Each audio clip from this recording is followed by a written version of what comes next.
crave delicious food, refreshing drinks, and luxurious accommodations? Then look no further, or listen rather, than All in a Day's Drive, the podcast that takes you on a journey through the great Commonwealth of Pennsylvania, history, the outdoors, hiking, skiing, shopping, and more. From the stunning landscapes and historic landmarks to the world-renowned attractions, we'll show you the beauty and wonder that Pennsylvania has to offer. All of this and more in just one day's drive. What are you waiting for? Hop in the car and join us for an adventure you'll never forget. And now your host, Matthew Dowling, and today's guest on All in a Day's Drive. Well, thank you for joining us here on All in a Day's Drive. I'm really excited because today I'm at Touchstone Center for Crafts here in the mountain area. If you've never been here before, they sit on just a gorgeous piece of property that is a little further back in the mountain than everyone normally gets. And right here at the top of the show, I want to give you a chance to kind of introduce yourself and tell us what your role here at Touchstone is. Sure. Thank you, Matt. It's great to have you back on campus and good to see you. And thanks for inviting us to be on the podcast. My name's Dean Simpson. I'm the marketing manager here at Touchstone. I've been here this will be my 6th season. I'm an artist who grew up in the area. I live in Charleroi, not too far away. And I've always known of Touchstone, but I had never really visited until I came for my interview. And it's been a great place. Now, you talk about knowing about Touchstone. Touchstone is not a new facility here. I believe the history dates back to 1972. So why don't you tell us a little bit about the organization's history and how it became to become founded here? Sure. Touchstone Center for Crafts started as Pioneer Crafts Council in 1972. It was a group of artists, way too many to mention, who were encouraged by the state to start an organization that would help to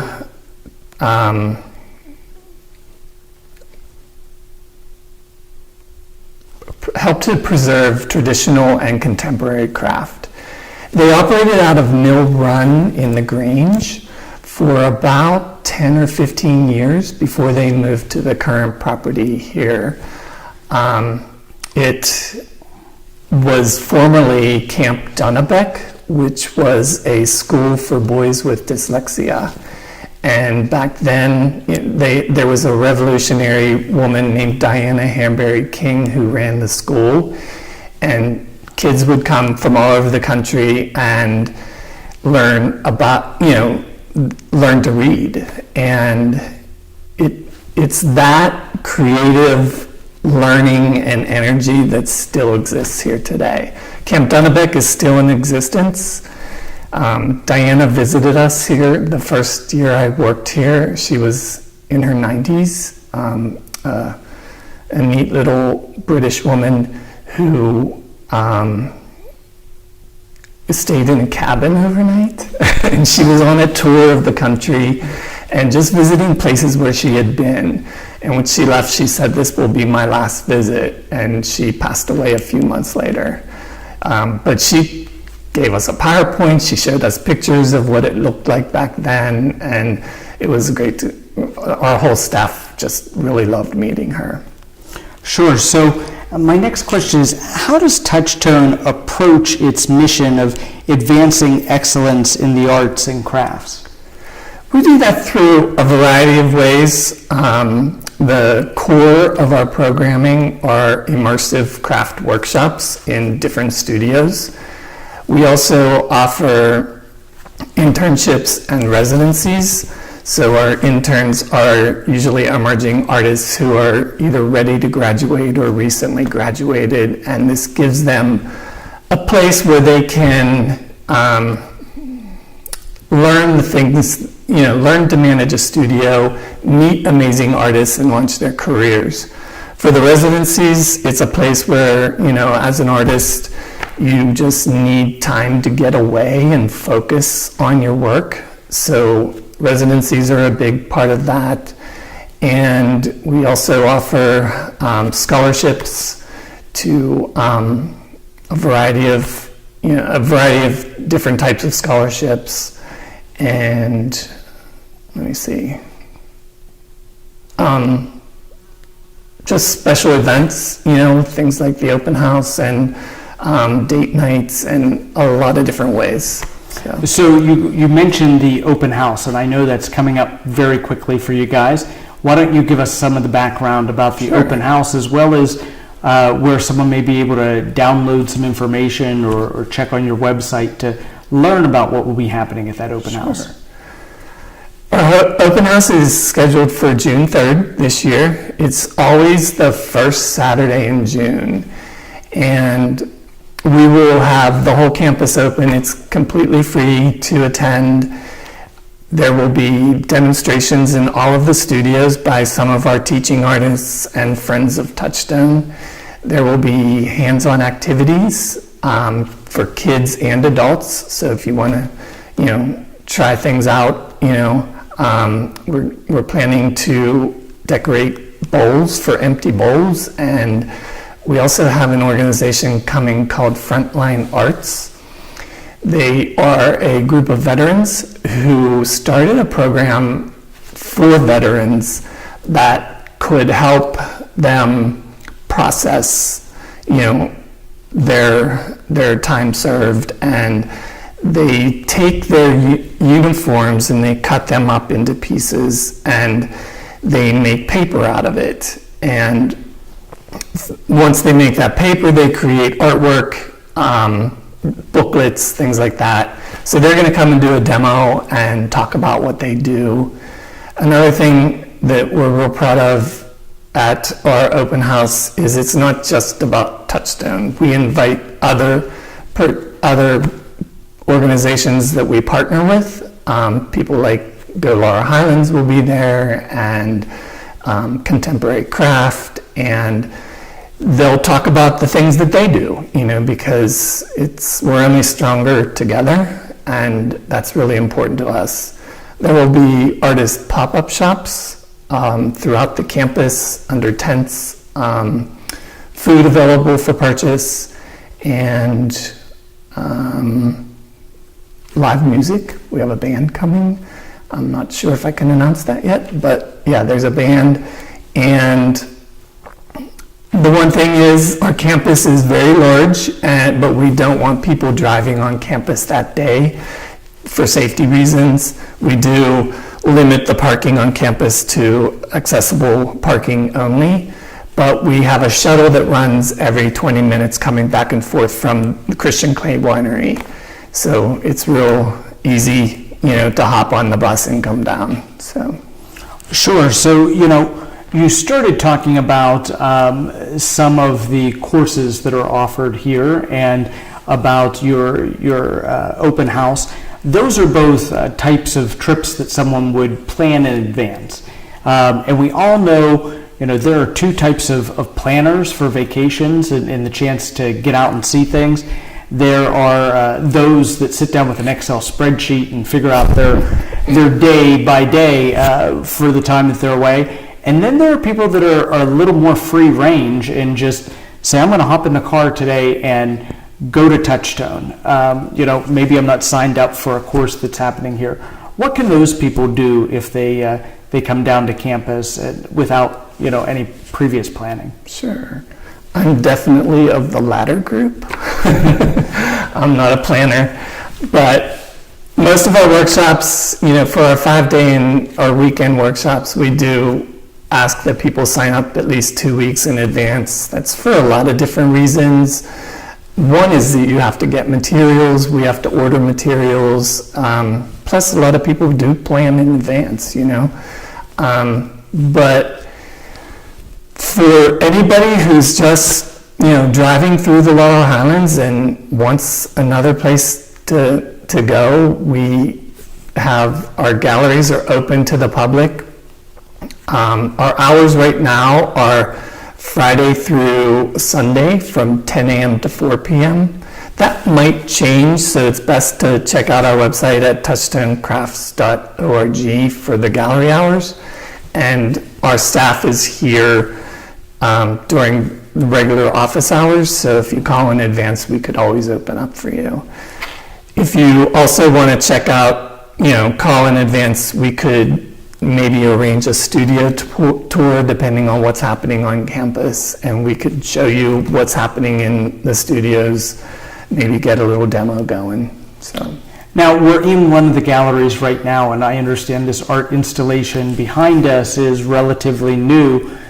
For those people that are watching at home or on their computer or their phone, but why don't you tell them a little bit about this 366 piece, if I'm correct, installation that you have here? Sure, 366 hooks. We're really excited about this exhibition. I'm just going to look up the date real quick. It will be here until June 30th. It just opened up. We just finished installing. It's an artist named Matt Jenkins from Manitoba, Canada. And he challenged himself to make a hook every day for a year. And it was a leap year, so that's why there's 366. We are working with ABANA, which is the Artists and Blacksmithing Association of North America. Their headquarters now is in Johnstown, PA, and they are touring this exhibition around the country. And this is the last stop in America, and it will go to Canada after that. When you look around the room and see the variety in these hooks and the amount of work that went into them, it's amazing. Every day I walk in here and I find a new one that I love, and it's very inspiring. So. Now, we were talking before we started recording off camera about this being an immersive experience, and one of the questions that I had just drafted was how do you compare to other institutions or places of learning that are similar? And the answer to that is that there really isn't anything similar to what Touchstone offers, at least not in this part of the United States. So being that this is that type of a immersive experience, many people may believe that you have to be at a certain skill level to sign up for one of the workshops, and the instructor may be instructing above the participant's head or something of that nature. How does Touchstone make sure that people from multiple skill levels can enjoy that full immersion experience? Sure. What we mean by immersive experience is that when you're here, the only thing you need to think about is your craft. We have a chef on staff. If you purchase meals, you don't have to stop and make lunch. You don't have to wonder where you're going to order dinner. You can stay on campus. We have cabins and dorms, and some people camp. And there's also a lot of places very, very close by. So I would say about 70% of the people stay on campus, but other people do stay off campus, and their experience is just as good. If you're staying on campus, our workshops run from 9 to 5. You take a break for lunch, you take a break for dinner, and then there's open studios in the evenings. Some people are just, by 5 o'clock, they're over it, but some people want to continue and they go back in the studio and they work until about 10 o'clock at night. You're also on campus with people who are working in other studios, so there's campfires at night and you sit around and you talk about what you learned. I've seen classes where there were absolute beginners sitting next to professional artists and they do well. Having that, give and take between different levels of experience is really great. There are some classes that are more advanced, so on our website and in our catalog we do list the level. Some are for all levels, some are for advanced. So you want to pay attention because we don't want anybody to have a bad experience if it's over their, over their comfort level. But, by immersing, like most people put their phone down, they just, concentrate on what they're doing in the studio, and it's life-changing. So we've discussed kind of the point of view from our participants' perspective. Let's talk a little bit about artist residencies and internships that are available at Touchstone and the impact that they may have on emerging artists. Yeah. Right now we have 9 resident artists on campus. They arrived on Friday and they're here for 2 weeks. They're from Pittsburgh, they're from DC area.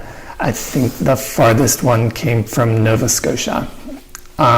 They're, looking for a place where they can just get away and focus, usually on something new. I was in the studios yesterday just looking at what they're planning, and most of them have like ideas that they would never have time to work on at home. So that gives them an opportunity to get away and focus.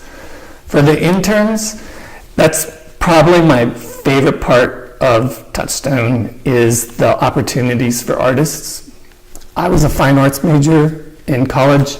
When I left college, I didn't know how to be an artist. I knew how to paint, I knew how to make, but I didn't know how to make that a career.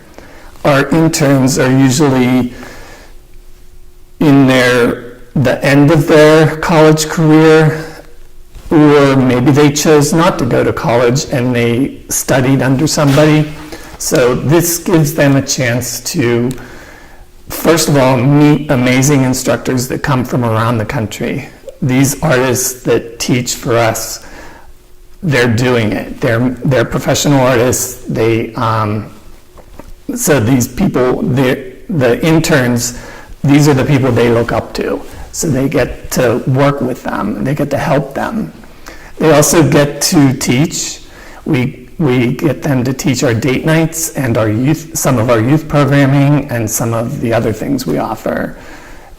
They get an opportunity to sell their work in our galleries. And I've seen since I've been here how that launches their career. There's probably a dozen or so that have come back to teach workshops here after being an intern. So, not everyone on campus is a participant for one of Touchstone's programs because you are opened up to some facility rental experiences, and you have the ability to customize those facility rentals into what type of experience that you may have. So let's say you were coming up with for a corporate retreat and they want to do something hands-on in one of the studios. That's something that you guys could assist with, from what I understand. So tell me a little bit about how the facility rentals and creative retreats cater to groups looking to incorporate these hands-on studio activities into their events. Sure. Our creative retreat program is something we're just launching this year. We've experimented a little bit with it. It first happened when our director and I were involved in a cohort with Americans for the Arts. It's an arts group out of DC, and they provided training to arts organizations in Pennsylvania on marketing, and we met with our cohort at different places, and we learned a lot, and it was a great way to connect with other people. But there was always something missing, we didn't open up as much as we could. Well, we had everybody come to Touchstone, and they stayed overnight. We did a project in the blacksmithing studio, and then after that, we went and had our training, had our meetings, and it was amazing how people's creativity and their minds opened up because you had this shared experience of making something with your hands. So that was the impetus for this whole program, where we know what the arts can do, and we know that employers want creativity in their workplace. So we started offering it to other organizations, and you can come here. We have lots of different spaces we could accommodate. We have a group coming this Friday with 26 people, and they're going to do a ceramics project together. We have another group coming Saturday to do a mosaic project together. And you could wrap a little creative element into it and also have a meeting space. So it kind of gets you out and gets you with your colleagues. So many people work from home and you don't really get to meet, the people that you work with. But this brings you here, it gets you connected and opens your mind, and we've found that people work a lot better together after something like that. So let's talk about the kind of natural beauty and resources of the area. The experience here at Touchstone wouldn't be the same if you were in downtown Pittsburgh, say for instance. So let's talk a little bit about the beauty of the Laurel Highlands and why you think it's important for someone to be able to come out here and be among the trees and the bubbling brooks and so forth to create their art. Sure. I live about 40 minutes away. Almost every day I stop to just take pictures of how beautiful it is. Like, there's mountains on some days that I didn't see before. We're very lucky to have this place where in such a beautiful place. We're on 150 acres. We have about 10 to 15 acres that are in use. So it's very green right now, which is great. It changes, like in the winter it's just as beautiful with the snow, and the fall it's, gorgeous. But there's so much around us too, like sometimes like our painters this week that are resident artists, one just came back from Ohio Pile. We've had classes where they go down to Youghiogheny Glass to get their glass, or they go to Nemacolin or Falling Water to paint and draw. So it's a beautiful place. Once people get here, they fall in love with it. Our interns, I know, like at least 3 or 4 of them over the last couple of years have relocated to the area because they loved it so much. So there's a lot to do, there's a lot to see, and it's all here in our backyard. So, there are a number of different mediums that you guys work with here at Touchstone. What do you think is the most popular craft that is being done on campus here alternatively, what's the most unique? Sure. Right now, the most popular classes are ceramics for us. We have, I believe there's about 15 different ceramics classes happening throughout the season, and there's 3 or 4 that are already full with a wait list. And in ceramics, they teach a variety of things, like from basic wheel throwing to more advanced techniques. We do wood firing, we do electric kiln firing, and also gas kiln firing. We're doing a raku firing class this year. That's when you fire in in a garbage can, and you set a fire and you put your pots in there. So that's our number 1 studio right now. Number 2 is probably blacksmithing. Our blacksmithing studio is world renowned. It's amazing. It has 12 coal forges plus an instructor forge. There are 2 power hammers, and we teach a variety of courses in there, anything from like your basic, learning your skills to maybe something a little more specific like tool making, like if a blacksmith needs a tool, they go make it themselves. They don't, they don't go buy it. But there's also some kitchen utensil classes coming up and some bladesmithing classes. We also have small metals, so we have a whole section of campus that we've called Metal Mountain, and that's where the blacksmithing studio and the small metals and jewelry studio is. And in that class, in that studio, we'll teach enameling, or like they're doing a really cool class that's called Mokamegane, where you meld different metals together and you come up with this beautiful wood grain when you're finished. And then we also have a drawing and painting studio that's becoming more and more popular. We do some plein air painting, which is the practice of painting outside. We'll do watercolor, oils, acrylics, a variety of mediums. We have a glass studio where we do some stained glass classes or lamp working and bead making.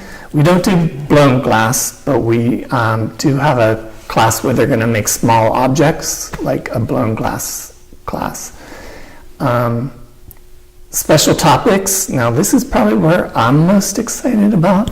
I'm a painter myself, but I do love doing other things. But we have an educators retreat happening in the end of June.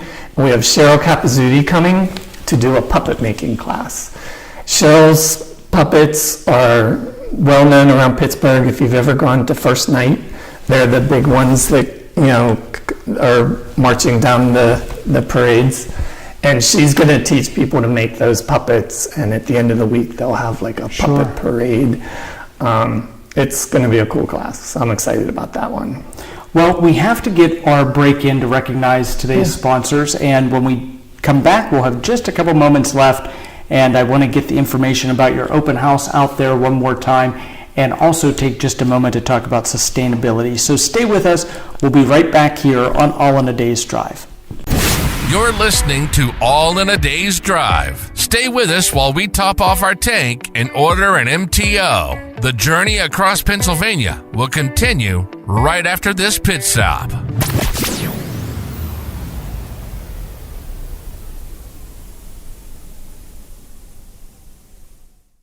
Is your business using analog strategies in a digital marketing world?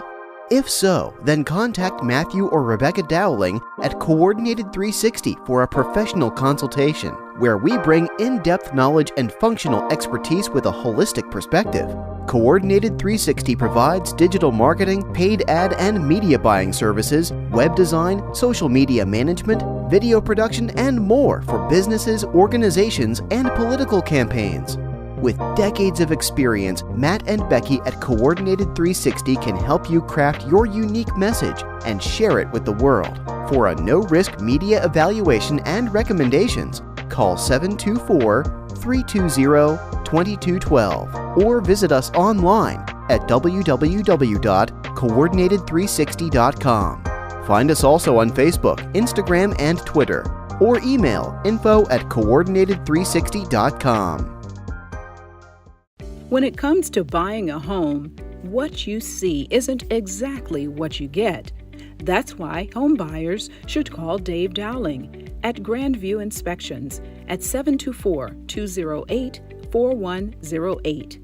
You'll see colorful flowers, freshly painted walls, granite countertops, gleaming hardwood floors, and other touches.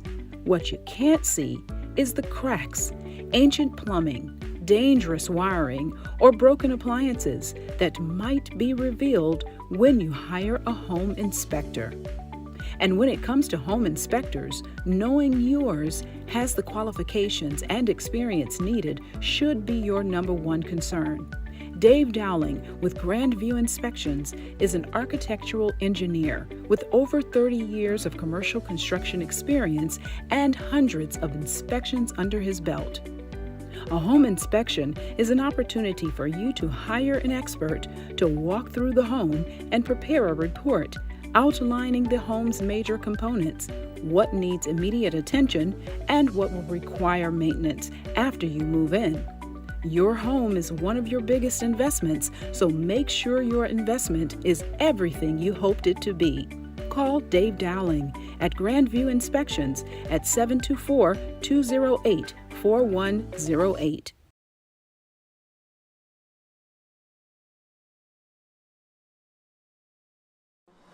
Are you enjoying the program you're listening to? Support Commonalities and help keep us on the air by making a donation of $5, $10, or $25, or any amount you feel comfortable sharing online at donate.commonalities.online. Again, that is donate.commonalities.online on the World Wide Web. Buy our host a cup of coffee or help pay for airtime at donate.commonalities.online. Coordinated 360 is comprised of three main divisions: marketing, political consulting, and event management. For today, let's discuss event management. Our event services, under the direction of owner Rebecca Dowling, can take charge of planning and hosting your conferences, conventions, meetings, exhibitions, trade shows, seminars, festivals, and any private gatherings, such as birthdays, weddings, or showers. Our team can handle finding vendors, issuing invitations, and even use social media to advertise the event. We pride ourselves on our customized event decor. No longer just for kids' birthday parties, balloons bring delight and joy to everyone regardless of age.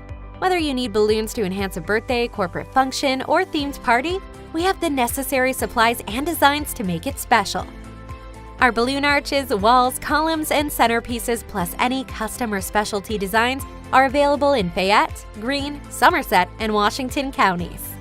For more information on our services and decorations, please call Rebecca at 724-317-2892 or contact us through email at info@coordinated360.com.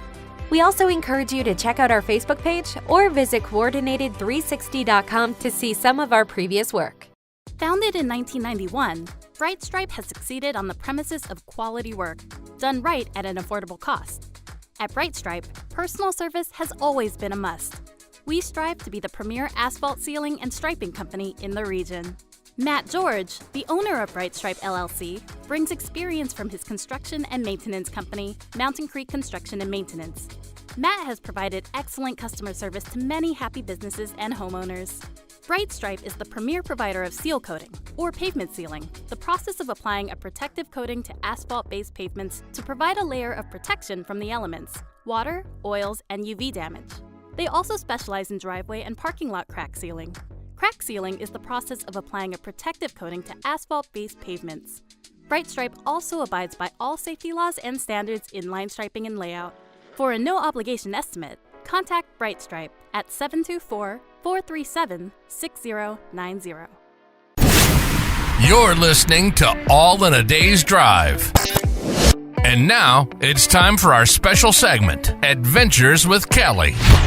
Kelly is a woman with many hats. She's a wife, mother of two, and a speech-language pathologist. Hailing from southwestern Pennsylvania, she moved away for a few years before returning home to start her family. And boy, did she explore the United States during that time. From sea to shining sea, Kelly's adventures were nothing short of spectacular. But you know what? Since returning home, Kelly's perspective on her hometown and the surrounding areas has shifted dramatically. She can't stop daydreaming about her next adventure, whether it's exploring a new place or simply getting lost in the woods. And now, she's here to share all her wonderful travel tips and insights with us. So let's buckle up, get the kids in the car seats, fill up our tanks, and join Kelly and her family on this exciting ride.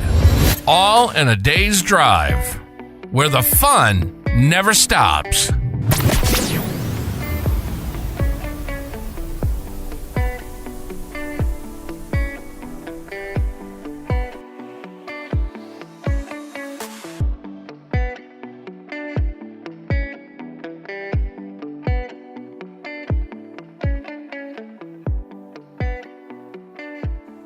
Hello, I'm Kelly of Adventures with Kelly, and you're listening to All in a Day's Drive. I'm a mom in southwestern Pennsylvania, and I like to get my family out and explore. And I'm here to share some things I learned along the way to help you plan your adventures. So today I'll be talking about a recent trip to the National Aviary in Pittsburgh to meet up with some friends. Before I get into the Aviary, I just wanted to quickly explain this special friend group of mine. I'm from southwestern Pennsylvania, and I'm a speech-language pathologist, and I spent 5 years as a traveling speech-language pathologist, moving from state to state and exploring a lot of the United States. And I left with a friend who's an occupational therapist, and she convinced her friend who's a physical therapist to join us.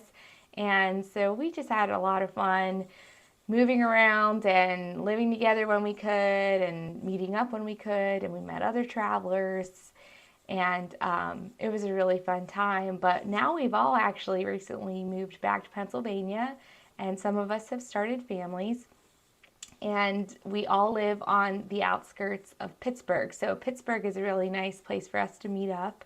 So we're always looking for kind of activities that are good for a larger group and for a variety of ages, and kids and adults. And we had our date scheduled, and we were hoping for nice weather, but it was going to be a rainy day. And I want to thank my friend for helping plan this activity. She came up with the idea because I just wasn't getting to planning that week, but she had suggested the Aviary. And I had never been. This was my first visit, and I'm not ashamed to admit that I didn't know what an aviary was. But if you're like me and you don't know, it's a place that houses or showcases birds. It's sort of like a bird zoo in my mind. And if I compare it to the Pittsburgh Zoo, I would say it's smaller, and we actually really like that. And it's more indoors, as the Pittsburgh Zoo is more outdoors, although it has indoor parts. But yeah, it was a good rainy day activity. And as somebody who doesn't live in the city, when I go to the city, I get a little stressed out about where to park and finding my way around. And so it's ideal for me if I can just park, we can just park one time and access sort of a variety of activities without, getting kids in and out of the car and paying multiple times and that sort of thing. So the National Aviary is located on the North Shore in Pittsburgh, and you can go on their website, and I'm sure there's a lot to learn about. I'm sure there's lots of events and memberships, and you can add animal encounters onto your admission ticket. We didn't do that during that visit. Some of our kids weren't old enough for that, but we did add a $3 nectar cup to feed some rainbow lorikeets, and that was really fun. So you kind of hold the nectar cup, and the birds come out and land on your shoulder or your wrist or whatever, and they drink the nectar out of the cup and fly away. So it was really fun. My kids really enjoyed it. I'm sure you can spend all day there and learn a lot. I didn't learn too much because I was catching up with friends and also chasing around kids that were going in opposite directions. But there were definitely people of all ages enjoying themselves. We saw some feeding. We were able to see the staff feed the penguins. You can, see some feedings throughout. I'm sure there's lots of things to do there. But it was a really good time just to spend a few hours with some friends, and the kids really enjoyed it. One of my favorite things about it, it's, again, back to parking just one time. I'm also a fan of walkability, and we were able to walk to lunch. There's lots of eateries around the area. If it were a nice day, I think it would be really great to pack a picnic and visit the park that's right next to it. The park looks beautiful. There's a playground, but it was really rainy. So we went to lunch and we picked the Federal Gallery, which is a food hall. And I'm a big fan of food halls because everyone can go pick what they want and you can, share or taste different things. I'm sort of a foodie, so there was a really nice selection there. I got a poke bowl and my husband got some street tacos. Our friend got some lemongrass curry. And in the middle was a bar with craft beer options and cocktails and mocktails, and it was delicious. It was really good. So lots of good places to walk around and eat, and if your kids are up for it and you really want to make a day for it, the Children's Museum is right next door too, and we love the Children's Museum. So we had such an enjoyable trip to visit friends at the National Aviary in Pittsburgh. If you have suggestions of where we should go next, let me know. Thanks for tuning in today. Thanks for joining Kelly on this adventure here on All in a Day's Drive. You can learn more about Kelly and her adventures by visiting www.adventureswithkelly.com or connect with her on your favorite social media platforms. Today, we've been exploring the beauty and wonder of Pennsylvania. From the stunning landscapes to the historic landmarks and world-renowned attractions, Pennsylvania truly has it all. And the best part? You can see it all in just one day's drive. So let's buckle up and join us as we journey through this incredible state. From Philadelphia's Liberty Bell to the breathtaking vistas of the Pocono Mountains, we'll show you why Pennsylvania is a must-visit destination. And now, back to today's adventure here on All in a Day's Drive.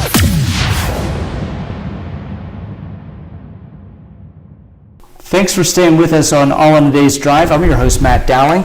Today we are at Touchstone Center for Crafts, and before we went to break, we said we were going to kind of highlight or announce your open house, which is fast approaching one more time.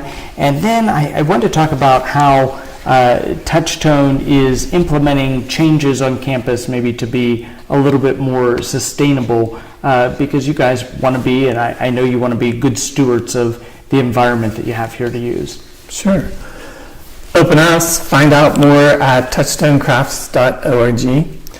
We also have a YouTube channel, so if you can't make it out and you want to see campus, you could always go to our YouTube channel and watch campus tours. We started a couple years ago during COVID. We couldn't have an open house, so we did a virtual one. So there's tons of recordings that you can watch. The open house is really the best day of the year to visit the campus. There will be, last year we had over 500 people attend, and it'll be a great day. As far as being sustainable, we just completed a visioning plan for Touchstone. It was part of our 50th anniversary last year, which we're still celebrating. And we sat down with our major, our board of directors, our staff. Some of our participants were polled and just looked at what the organization is now and where we see ourselves for the next 50 years. And a lot of fun stuff came out of those conversations. We worked with Fred Bonsi from La Quatre Bonsi. He's an architect, and he helped us envision what campus could look like in the future. We use 10 to 15 acres. We still want to keep, the rest of the property untouched. However, we plan to do some walking paths that are non-invasive, and they would allow people to experience their art in nature. Other things came out of the visioning plan include creating another space where we could involve the community more. Most of our campus is kind of sectioned off, so you could come here to the galleries and the lodge to visit, but we're envisioning that to be another location that is more accessible to people. Sustainability and being good stewards of the land are very important to us. We started about 3 years ago a nature-themed week, which I believe it's in August this year, and each of the workshops have a nature theme to them. In the past we've done botanical illustration. In the ceramics class one year, they went and they dug clay right from the ground and they used that to make their pots. This year we have another botanical illustrator coming who draws birds. So you will, look for the birds around campus and you'll study them and you'll create art, based on that. And we work with Powdermill Nature Reserve. They come out, they stay on campus with everybody, they take us on nature walks, and it's amazing, like every day is different, like you don't know when you're gonna see a snake or what you're gonna see when you turn over a rock in the creek. But they help us, understand what we have and what we're lucky to appreciate. In blacksmithing, they'll create artwork that is more organic looking, and it'll be based on things that they may have found around campus. So, well, fantastic things happening here at Touchstone Center for Crafts. Make sure you stop by and you see them. We want to thank you for being on All in a Day's Drive today, and thank you everyone else for listening. Thanks, man. This has been All in a Day's Drive. Don't waste a moment of time. Start planning your adventure in Pennsylvania today. All in a Day's Drive is a production of Coordinated 360. All rights reserved. For more information, visit www.coordinated360.com or www.matthewdowling.com. Portions of today's program may have been underwritten in some way by the attraction, location, or venue discussed on the show. Rebroadcast of this program may be done free of charge for the use of promoting tourism in southwestern Pennsylvania.